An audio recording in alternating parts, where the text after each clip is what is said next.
To some people, it's a surprise when they see Amerindians that look like this man and this man. Without even knowing it, scholars proved that the indigenous Amerindians were Africans that migrated to East Asia. Genetic samples taken from a skull in southwest China came back and proved that Amerindians are actually related to East Asians.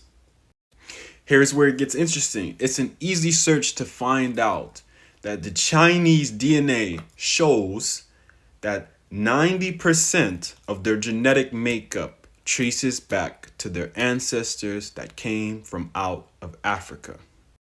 It should be well known that the first settlers of the Asian continent were African people who brought their African customs, traditions, language. That is why we find Niger-Congo languages is very similar to the Japanese language. That is why we find step pyramids in Cambodia, which resemble the pyramid of Djoser in so-called Egypt. If you take a close look at the Aspara dancers in Angkor Wat, right, you will see they clearly depicted themselves as melanated Aboriginal people. The features which people mistakenly call Asian actually comes from Africa. If you look at the Caucasian people, right, or even some Nigerians, you'll notice that they have chinky or almond-like eyes. Just look at this Yoruba bust.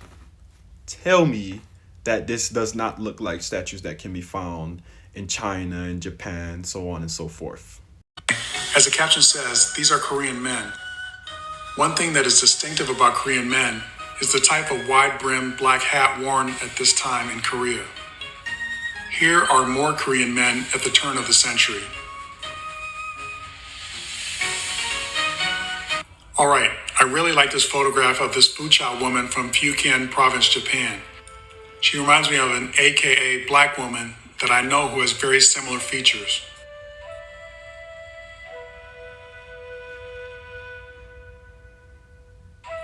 Here are two Fucha women that appear to be nurses. I really love that there's been photographic evidence that has been shared. It makes it a lot easier to prove my point.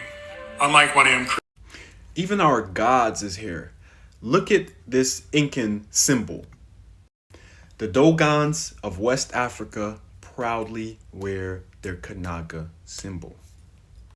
How can you dispute this?